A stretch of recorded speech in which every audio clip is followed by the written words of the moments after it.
Aportando Luz, episodio 115.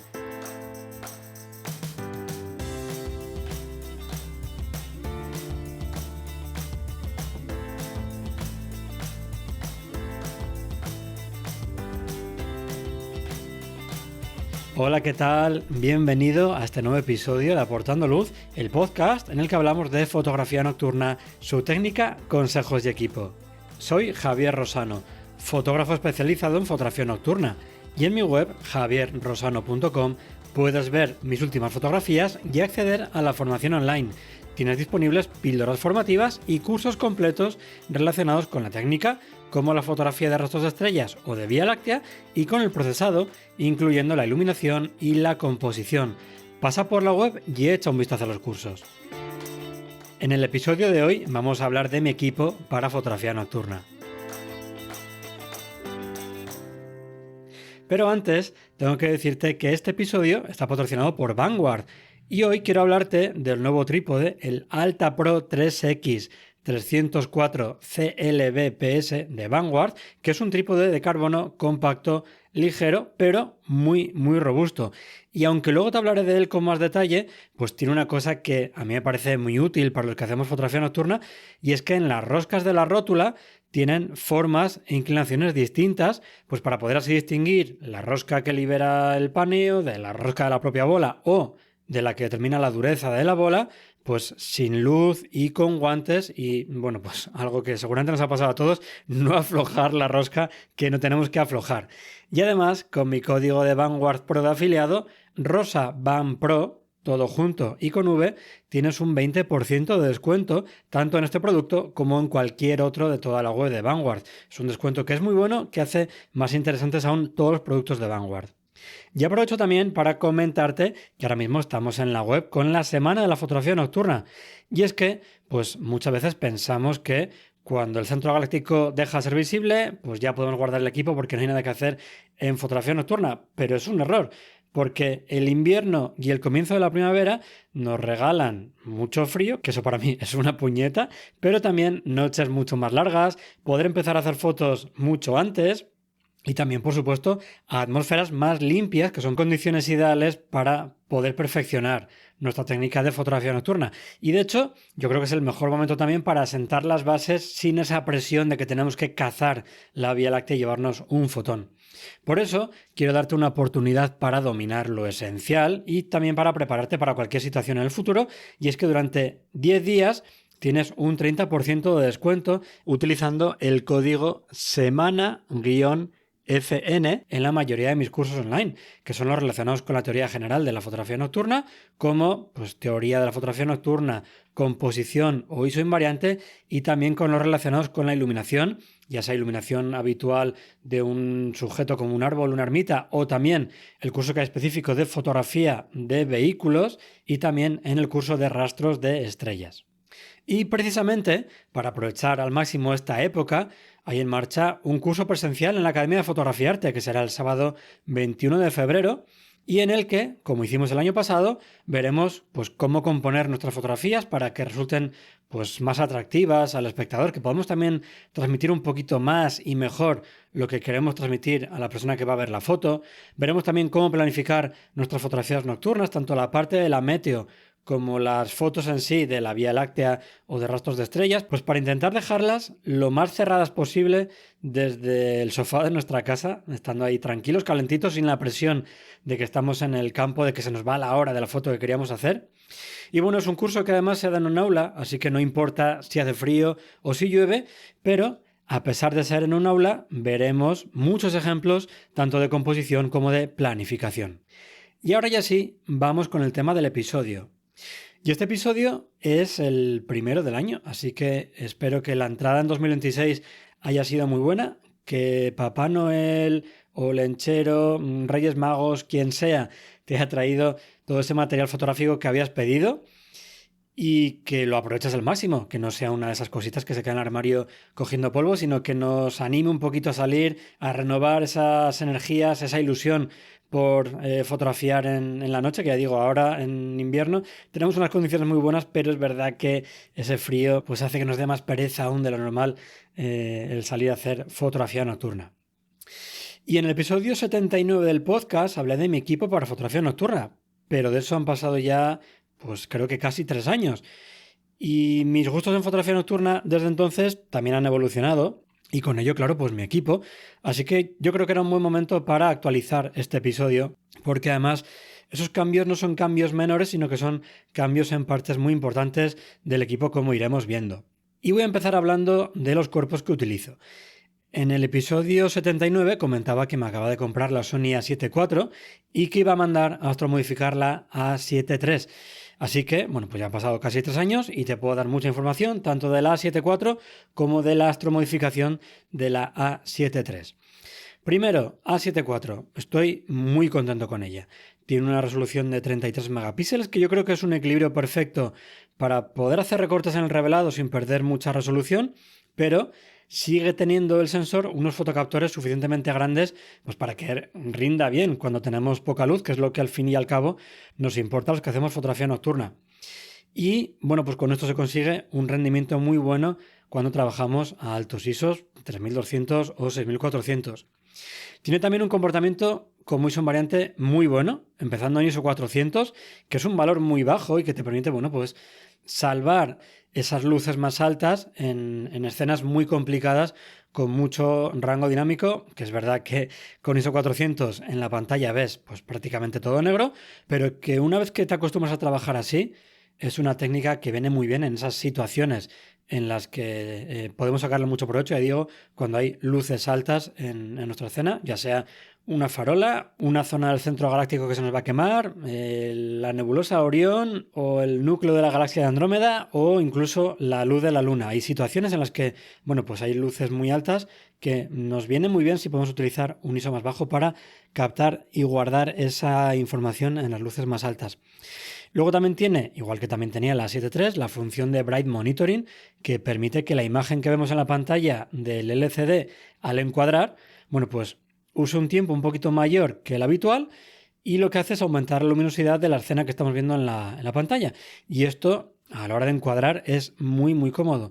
Cuando me toca trabajar con alguna cámara que no tiene esta característica, de verdad, lo echas de menos, ¿eh? Son estas cositas que dices, mira, no me voy a cambiar de cámara solo por esto o esto y otra cosita más, pero una vez que lo tienes, te has acostumbrado y tienes que utilizar una cámara que no lo tiene, de verdad que es de esas cositas que se echan de menos por la comodidad, la tranquilidad y la facilidad de uso que nos da. Respecto a la A7 III, aunque es verdad que la A7 IV tiene ya mucho tiempo en el mercado, pero bueno, por contar mi experiencia y las diferencias que tiene, por si a alguien le viene bien, bueno, pues respecto a la A7 III, ya digo, tiene la pantalla articulada, que es súper interesante para esos encuadres verticales cuando estamos muy bajitos en el suelo con la cámara.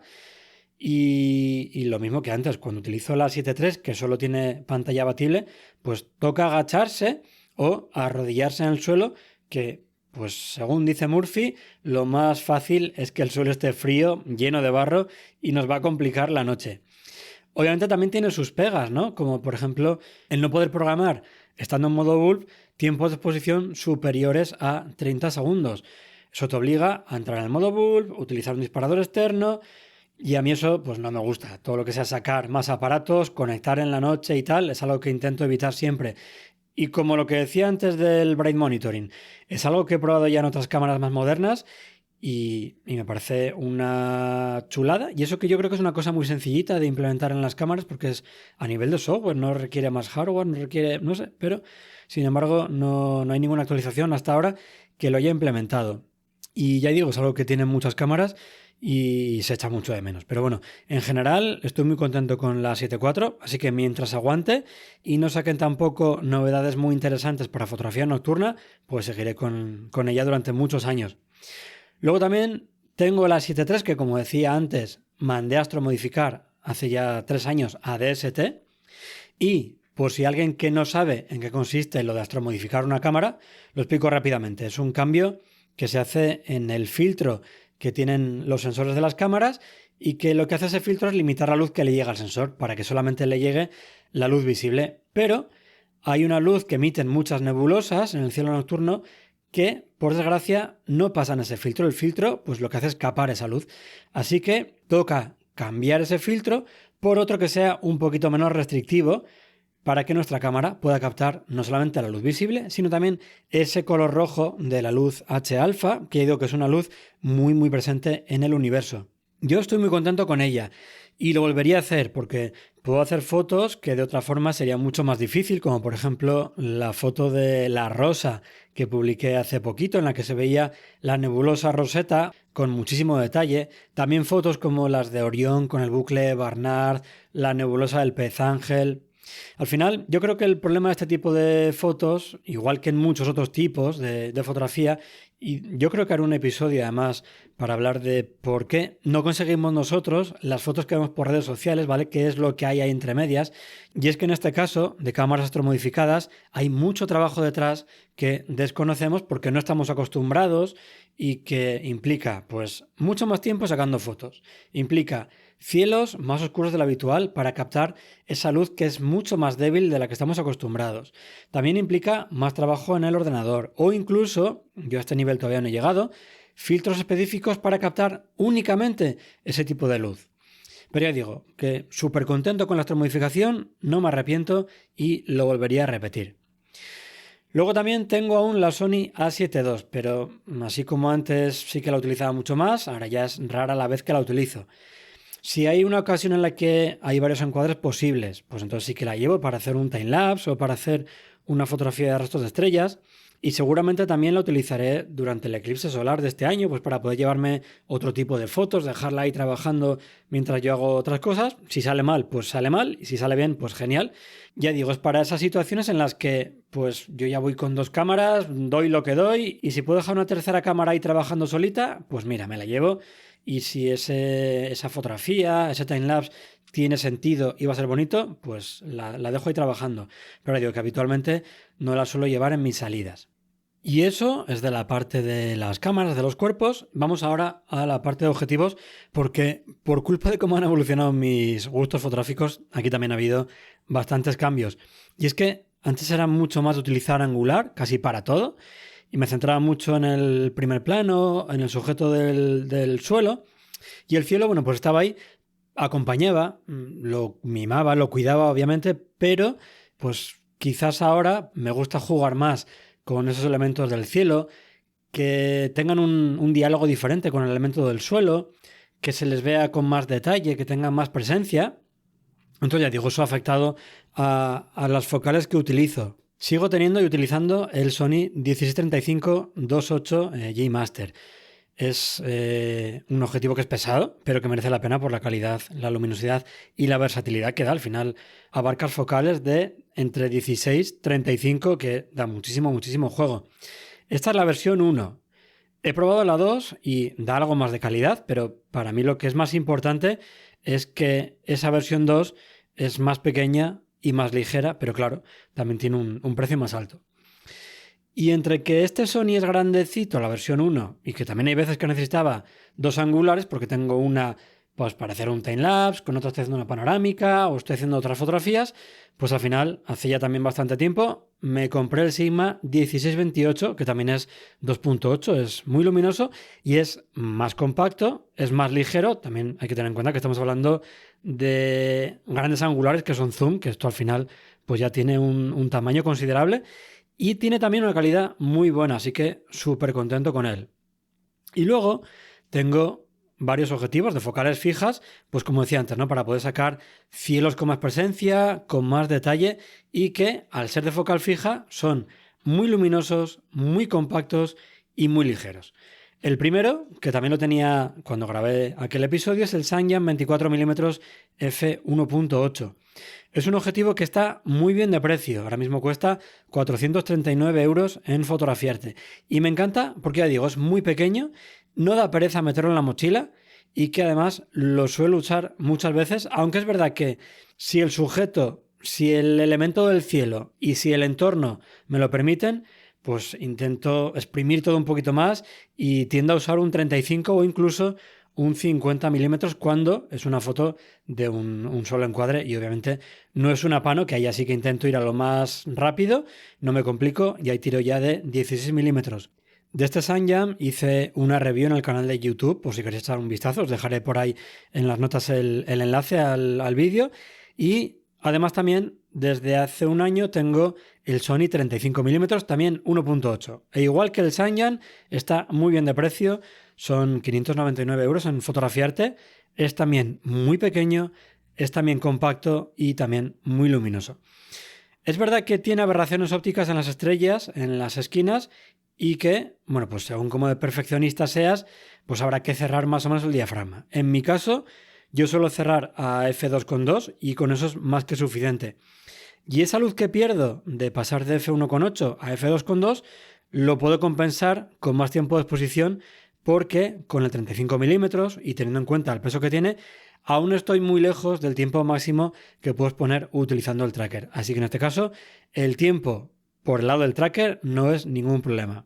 Y por último, tengo también, que también lo tenía en ese momento, un 50 milímetros 1.8. Sí que es verdad que lo utilizo mucho más que antes. Es también bastante pequeño, permite llenar el encuadre con el centro galáctico o hacer una foto de la constelación de Orión con mucha presencia del bucle de Barnard, con mucho detalle en la nebulosa de Orión o incluso también de la nebulosa de Cabeza de Caballo y de la Llama. De hecho, hace poquito publiqué una fotografía en la que se ve una escultura con todos esos elementos en el fondo y era un 50 milímetros y el detalle que se ve del fondo del cielo es muy, muy bueno. Y si los objetivos anteriores estaban bien de precio, lo de este es que es una pasada, porque ahora mismo cuesta 205 euros en Fotografiarte. Sí que es verdad que se comporta peor que el 35 milímetros respecto a las aberraciones y que entonces, bueno, pues obliga a cerrar más aún el diafragma, en mi caso a 2,5, ¿vale? Y también es verdad que en este caso, así como con el 35 teníamos margen suficiente aún para aumentar el tiempo de exposición, bueno, pues aquí estamos ya cerquita del límite, ¿vale? Yo sí que es verdad que puedo subir a un tiempo de exposición en el que si subo un poco más quemo ya muchas estrellas, así que para mí perfecto, pero bueno, en mi caso sigue mereciendo la pena porque yo creo que son tres objetivos que están muy bien de precio, pero claro, la calidad no es comparable a objetivos que son top, que son pata negra. Y cada uno tiene que valorar si prefiere calidad y sacrificar precio, peso y tamaño o lo contrario. En mi caso, por ejemplo, yo prefiero llevar más objetivos en la mochila, pues por si puedo hacer más encuadres o puedo intentar hacer, pues como decía antes, ¿no? Yo tengo planificado una foto con un 35 porque tengo dudas de si con un 50 va a entrar todo bien. Bueno, pues si llego al sitio, me puedo echar un poco para atrás y con un 50 entra todo bien, pues utilizo el 50. Y no me cuesta nada meter el 50 milímetros en la mochila, o el 35, o el 24, o los tres, porque ya digo, son muy pequeños, son muy ligeros y es verdad que al final pues vas añadiendo cositas que no pesan y es mucho peso. Pero ya digo, como norma general suelo llevar los tres y muchas veces los acabo utilizando. Y súper contento, ¿eh? Ya digo, porque a nivel de nitidez yo los veo súper bien, es verdad que tampoco soy muy quisquilloso en eso. Y el único problema que hay, que es el del astigmatismo en las estrellas de las esquinas, se puede compensar cerrando el diafragma a unos valores bastante adecuados y subiendo el tiempo de exposición, porque al final, bueno, pues estamos utilizando tracker y tenemos bastante margen. Y luego además, este último año y medio, le he estado dando mucha caña al 70-200 F4 de Sony, la versión 1. Y lo he utilizado para fotografía nocturna, porque antes lo utilizaba para fotografía de lunas, este año también para fotografía nocturna. Tanto para retratos con el centro galáctico de fondo, por ejemplo, con Orión, con algún cometa incluso, o también para fotos de paisaje con objetos celestes que quiero que ocupen mucho espacio en el encuadre y que se muestre pues aún con mucho más detalle del que estamos acostumbrados en fotografía de paisaje con angular, como por ejemplo la última que publiqué en redes sociales que comentaba antes, que es de un monumento con la nebulosa de Rosetta justo encima. Lo malo es que esta focal, esos 200 milímetros, es muy larga, que el objetivo es más pesado que los que hemos hablado antes, así que el tiempo máximo de exposición con el tracker está mucho más limitado. En mi caso, pues son unos 60 segundos y que además para rematar es un f4.0. He estado probando el Sony 135. Hice varias fotos en una sesión con mi hija, con la región de Antares, que quedaron, a mí me gustaron mucho, lo pasamos muy bien, quedaron muy chulas. Es un objetivo que es 1.8 y también me atrae mucho, me llama mucho un objetivo que es muy utilizado en el mundo de la astrofotografía, que es el Sanyan 135. Es una focal que es muy buena, es verdad que utilizo muchas veces el 200 milímetros, pero bueno, al final con recorte se puede apañar y yo creo que antes o después, hay que reconocerlo, acabaré comprando un objetivo de esa focal y lo terminaré metiendo en la mochila. Y también hago más fotos de luna que antes, así que he pasado del Sony 70-200 que usaba antes para fotografías de luna al Sony 200-600. Y claro, la diferencia entre uno y otro es abismal. Obviamente es mucho más grande, es también más pesado y bueno, al final en esas sesiones de retrato en las que tú te vas moviendo para compensar la subida o la bajada del sol o de la luna y tienes que al final recorrer muchas distancias corriendo, saltando barrancos, esquivando arbustos, bueno, pues al final se nota, pero vamos, merece la pena. Y cerramos también ya el apartado de objetivos. Vamos a los trípodes, porque aquí mi trípode principal es el Vanguard Alta Pro 3X 304 CLBPS, es el que comentaba antes en la promo, que acaba de salir hace muy poquito, que lo llevo utilizando desde hace un mes y medio aproximadamente y con el que estoy encantado. Es un trípode de carbono, así que es muy ligero, no llega a 1,7 kilos, es muy robusto y es muy compacto. De hecho, para aligerar peso no tiene columna central y como en fotografía nocturna pues no es recomendable utilizarla, a nosotros nos viene perfecto. Y además, al quitar también todo ese mecanismo para la columna central, pues la base de la rótula, donde se unen las patas, es más compacta aún. Y la rótula también es muy baja, es de perfil bajo, así que se ha reducido la altura también del trípode. Tiene patas de 4 secciones con un diámetro en la sección superior de 30 milímetros que hacen que sea muy robusto. Y tanto la rótula como el trípode aguantan una carga de 25 kilos. Así que vamos con muchísimo margen con nuestros equipos. Y si hay una cosa que me encanta de este trípode y que ya le he comentado también al comienzo del podcast, es que las roscas que tiene la rótula tienen formas e inclinaciones distintas, de tal forma que si estamos de noche, si no podemos encender una luz para no molestar a nadie y encima tenemos guantes, puedes distinguirlas al tacto y saber cuál es cuál. Porque yo tengo que reconocer que más de una vez he aflojado la rótula de la bola pensando que estaba tocando la rosca del paneo. Y claro, imagínate el susto cuando ves o que la cámara empieza a bajar un poquito porque no la has aflojado del todo o que ¡pum!, se da un golpe la bola al tocar en la ranura y hacer tope. Así que pues yo creo que nos viene súper bien para trabajar de una forma más tranquila, más segura por la noche, ya digo, sin encender luz e incluso sin guantes. Lo dicho, un trípode que es verdad que tiene un precio alto, pero que merece la pena y que además suelen hacer promos y además tienes mi descuento del 20% y yo creo que está muy bien y que te va a durar mucho tiempo. Y sigo utilizando y recomendando una solución que tiene también Vanguard para dar aún más robustez al trípode, que es una cosa muy tonta, muy pequeña, muy ligera. Es una especie de bolsa que está hecha de nylon y que se engancha con velcro a las patas del trípode. Lo puedes dejar incluso puesto siempre, aunque lo pliegues porque no ocupa mucho. Y encima de ese soporte, esa bolsa de nylon, puedes poner, bueno, pues o una power bank o un objetivo cuando hagas un cambio de lentes o necesites dejar algo ahí un momento, o incluso, yo que sé, el intervalómetro para que no esté colgando por ahí. O si lo que quieres, como comentaba, es ganar robustez, puedes, como he hecho yo alguna vez, echar directamente piedras, porque además que el nylon de esa bolsa es irrompible.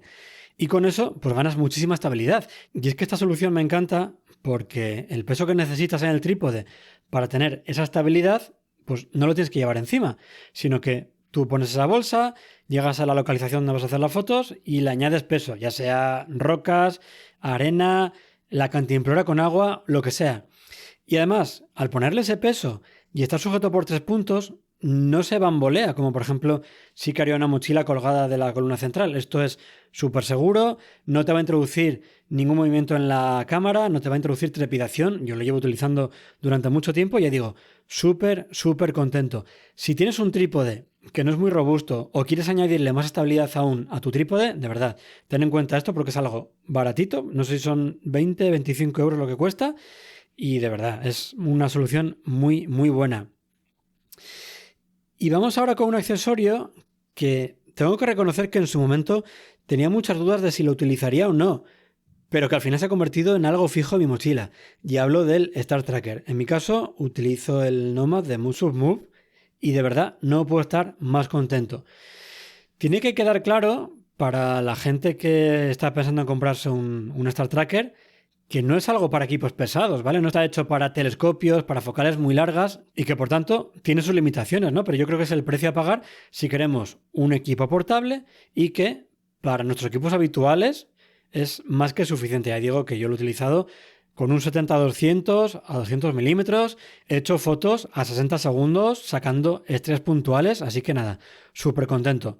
Al final, esta solución, este compromiso es similar al equilibrio que también comentaba antes con los objetivos de focales fijas, ¿no?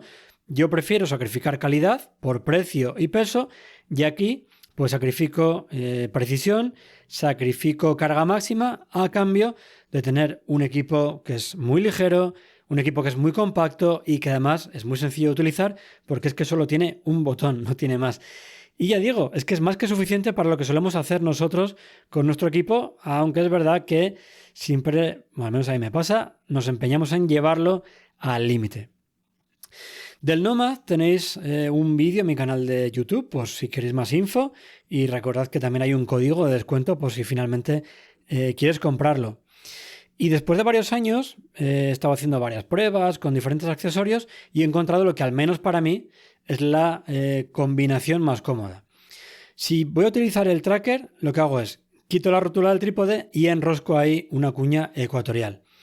Mientras que una rótula de bola es muy rápida para movimientos que son amplios, porque aflojas la palomilla, giras, aprietas otra la palomilla y listo. Es mala para movimientos que sean pequeños, que tengan que ser precisos. Y ahí una cuña ecuatorial te permite ser muy fino y preciso, pues para esos pequeños ajustes finales, gracias al movimiento con roscas. Y esto es muy útil para cuando tenemos que alinear el tracker utilizando el láser. Sí que es verdad que ese movimiento que tiene con las roscas no es muy amplio en el plano horizontal. Lo que tengo es entre el trípode y la cuña ecuatorial una base muy plana y ligera que me permite, al aflojar una rosca que tiene, pues girar 360 grados de una forma muy rápida la cuña ecuatorial y todo lo que tiene encima. Al final, yo creo que va a ser también más sencillo de explicar, es exactamente igual que lo que tienen actualmente la mayoría de las rótulas en la base. Eso que es una palomilla también, que la aflojas y es súper útil para hacer paneos. Encima de la cuña pongo ya el tracker y encima del tracker pongo la rótula que he quitado del trípode. Y pongo entre medias una placa nube. La pongo en dos casos, ¿vale? Esa placa nube la pongo si voy a hacer una panorámica del cielo, porque así tengo ya pues, la rótula nivelada y hacer la pano es mucho más cómodo. O si a la hora de hacer el encuadre para el cielo tengo que inclinar tanto la cámara que la ranura de la rótula, esa que utilizamos para hacer encuadres verticales, no es suficientemente larga como para que me dé el picado que yo quiero. Y por tanto, bueno, pues no consigo el encuadre que estaba pensando. Si no, pues la suelo dejar puesta, pero no siempre la despliego. Es verdad que el hecho de dejarla puesta puede comprometer un poquito la estabilidad, pero por ahora no me ha dado problemas y además así pues evito quitar y poner la placa nube, que al final siempre aflojar, apretar, en algún momento no aplicarás toda la fuerza que hace falta y eso empezará a girar, te empezará a dar trazas en las estrellas, te empezarás a mosquear porque no sabes de dónde viene eso, así que yo prefiero dejarla siempre puesta. Y para alinear el tracker con el polo celeste utilizo el láser, si está permitido, y si no, bueno, pues un soporte para el móvil. Yo me lo imprimí en casa, utilicé un modelo que un fotógrafo nocturno había colgado en el grupo de Mood de Facebook, lo descargué, lo imprimí en casa y súper contento. Pero, bueno, pues si no tenéis impresora 3D o no os apetece meteros en jardines, pues este fotógrafo nocturno llegó a un acuerdo con Mood para que Mood fabricara y distribuyera ese mismo soporte para móvil. Y esto, si estáis en el hemisferio sur o una zona en la que está prohibido utilizar láser, es súper recomendable y muy, muy sencillo de utilizar. Es verdad que se pierde precisión a la hora de hacer ese alineamiento, pero para que os hagáis una idea, esa precisión que se pierde ha hecho que tuviera que bajar el tiempo de exposición, pues era con un 200 milímetros porque estaba fotografiando cerca de un observatorio en Javalambre y tuve que bajar de 60 segundos a 45, es decir, un 25%, ¿vale? Si quería mantener estrellas puntuales. Yo creo que, teniendo en cuenta lo sencillo que es y que a priori pues parece que vamos a perder mucha más precisión, está súper bien. El único problema de ese soporte es que, pues por la forma que tiene, que lo que hace es abrazar tanto al móvil como al propio Nomad, pues da la sensación de que cuando lo metes en la mochila o cuando se cae al suelo, que se puede romper, ¿vale? Parece como que es muy frágil y hay que tratarlo con cuidado. Y todo eso que he comentado, tracker, base 360, cuña ecuatorial, placa nube, láser y soporte para el móvil, son accesorios que podéis encontrar directamente en la web de Move2Move.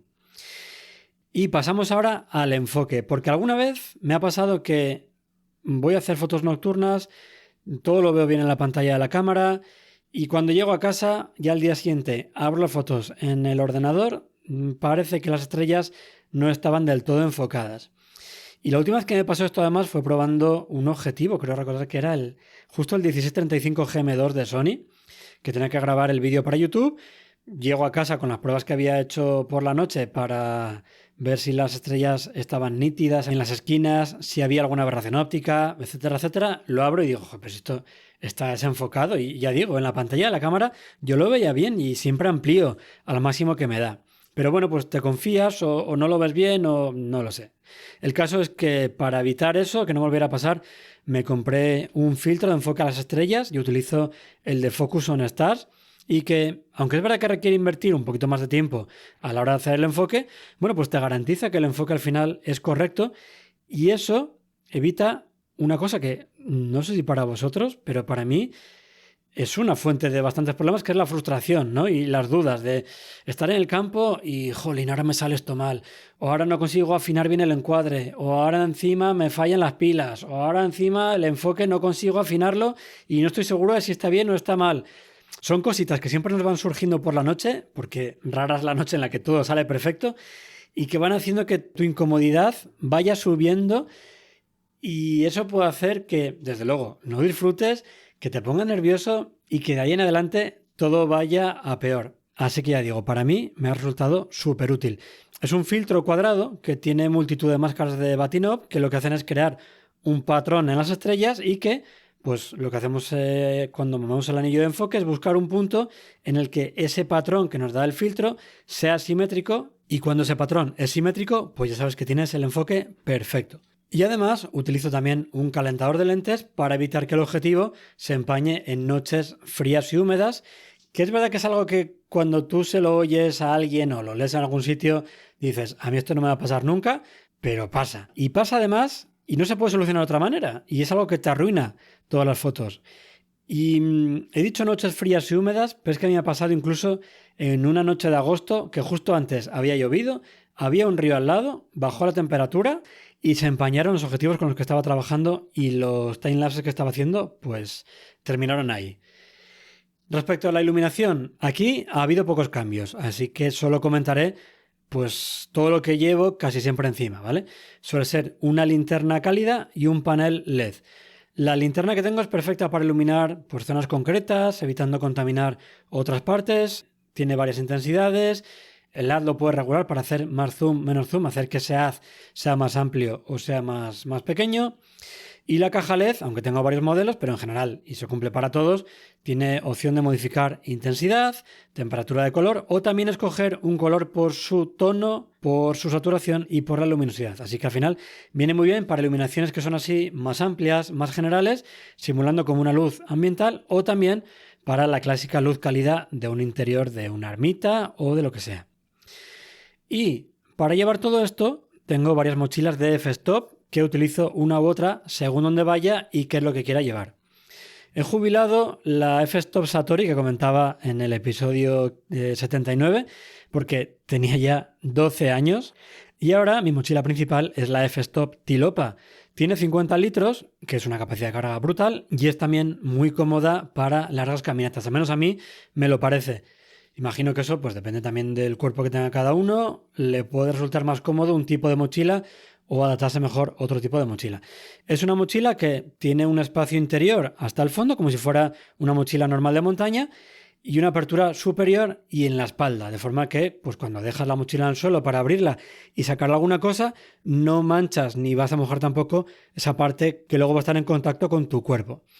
Y Ese espacio interior que tiene es donde va una cosa que se llama IQ, que es una especie como de bolsa de sección cuadrada, una caja que es más o menos rígida y que puedes compartimentar con velcro para que se adapte al equipo fotográfico y que además existen diferentes tamaños. Luego te iré comentando los que tengo yo. La Tilopa es una mochila que es perfecta para salidas de montaña porque es muy cómoda y que ya digo que utilizo con IQs de tamaño medio que me permite llevar el equipo habitual en mis salidas de fotografía nocturna, pero que me deja un espacio suficiente en la parte superior de la mochila para material no fotográfico tipo un plumas, un polar o cualquier otra cosa que necesite. Si voy a utilizar el Sony 200-600, entonces ya me llevo la f-stop Kashmir. Es una mochila que es más estrecha, pero suficientemente alta y que tiene una capacidad de 33 litros. Es una mochila súper ligera, de hecho es de la serie Air. Y es ligera porque está diseñada pues con ese objetivo, ¿no? Porque han quitado bolsillos, han quitado cremalleras, han dejado únicamente lo imprescindible. Y en esta mochila está fijo, y por eso digo que llevo siempre esta mochila con el Sony 200-600, está fijo, como decía, el IQ Pro Large. Y en este IQ cabe perfectamente el 200-600 montado en la cámara. Y como para esas fotos de luna o de soles no hace falta tampoco mucho equipo, no tengo que llevarme ni un Star Tracker, ni tengo que llevarme linternas, ni más objetivos, pues con esta mochila y los bolsillos que tiene es más que suficiente. Y todo lo del tracker, es decir, el tracker, la cuña, el láser, calentador de lentes, filtro de enfoque a las estrellas, lo llevo en un IQ muy pequeñito, el Micro Tiny, y así pues está siempre guardado así en el armario y si hay una noche que necesito el tracker, cojo esa bolsita directamente del armario, lo meto en la mochila y sé que está todo dentro y no tengo que andar pues preocupándome de si me dejo esto o me dejo lo otro. De los IQs que utilizo hay una entrada en mi web y hay también un vídeo en el canal de YouTube que igual, si lo veis, es más sencillo de entender que si lo explico solamente por audio. ¿Qué más cositas tengo? Tengo también un disparador por Bluetooth que casi no lo uso. Tengo otro por cable, que es el que más utilizo. Y un intervalómetro que solo lo utilizo si tengo que programar tiempos de exposición por encima de 30 segundos y quiero hacer varias fotos. Porque si quiero hacer solamente una, con el disparador por cable y el cronómetro del reloj es más que suficiente porque odio tener que llevar pilas. Y eso que, por cierto, gracias a una persona del grupo de Telegram del podcast, tengo unas pilas que se cargan por USB-C, que me parece una maravilla, porque así te evitas llevar más trastos que cuando estás en casa aún. Pero si estás de viaje y tienes que llevarte también un cargador de pilas, es que a mí ya necesito una mochila en el que me entre. Y por ir cerrando ya el tema de accesorios, tengo también un frontal. Sigo con el mismo que tenía hace un montón de años, ya no sé ni cuántos años llevo con este frontal, no me ha dado ningún fallo, ningún problema, funciona como el primer día. Tengo también una manta térmica que no pesa ni ocupa nada y que nos puede ser muy útil. Tengo también una herramienta multiusos que, bueno, pues es verdad que esto sí que añade un poquito más de peso, pero te permite estar más tranquilo sabiendo que tienes destornillador, tienes llaves Allen, tienes también una punta para apretar las roscas de las zapatas o del tracker. Porque igual he comentado antes que no hay ninguna noche en la que no nos ocurra algo y nos ponga nerviosos, pues tampoco hay alguna noche en la que no nos haga falta tirar de alguna llave Allen o de un destornillador para cambiar alguna zapata o apretar alguna pata del trípode. Y yo creo que con esto es mucho más sencillo porque lo tienes todo ahí en el mismo sitio, localizado y yo creo que es súper útil también. Y bueno, creo que no me olvido de nada. Y todo esto que te he contado, todos estos accesorios, objetivos, cámaras, lo gestiono con una aplicación en la que he estado trabajando durante unas semanas porque ya digo, rara a la vez que no se me olvidaba algo en casa o la linterna o una zapata, un disparador, el objetivo y para evitarlo pues he estado haciendo una aplicación web que funciona en móvil, en tablet o en ordenador y que permite crear como una especie de catálogo, ¿no? De un inventario de todo el material fotográfico. Utilizar unas plantillas predefinidas a modo de checklist, pues por ejemplo, paisaje diurno, paisaje nocturno, astrofotografía, fotografía de luna, fotografía de sol y que además, si has configurado el peso de cada uno de tus accesorios, pues te permite llevar el peso que llevas en la mochila con no solamente el peso en gramos, sino una forma más visual, con un semáforo de colores que va cambiando de verde, amarillo, rojo, según te aproximes o superes ese peso que has establecido. Y de esta forma, bueno, pues cuando salgo de casa sé que llevo todo lo que tengo que llevar y que no me olvido de nada, que al final siempre estás en el coche, camino de la localización pensando, me habré dejado algo, llevo todo, ojalá, y de repente hay una gota de sudor frío que te recorre la frente cuando te das cuenta que te habías dejado algo. Y luego además también, bueno, pues tiene un modo noche para poder utilizarlo a oscuras sin deslumbrarme una vez que estoy en el campo, y luego también tiene un modo guantes que lo que hace es pues hacer más grandes los botones para poder utilizar la aplicación sin tener que quitarse los guantes. Y esto ya digo, lo hice para mí, no tenía ninguna intención de hacer nada más con esto, pero cuando la terminé y la empecé a utilizar en mis salidas, pues pensé que le podía servir de ayuda a más gente, así que, bueno, pues he estado durante unas semanas más modificándola para hacerla un poco más general, para que pudiera valer para más gente, puliéndola, mejorándola. Y entonces ahora está incluida dentro de la suscripción de píldoras formativas. Es decir, si tienes ya tu suscripción de píldoras formativas, entra a la página de las píldoras y verás un acceso a esta aplicación web para que puedas utilizarla, personalizarla, adaptarla, etcétera, etcétera. Además tiene una cosa que yo creo que es muy chula, y es que permite importar y exportar checklists.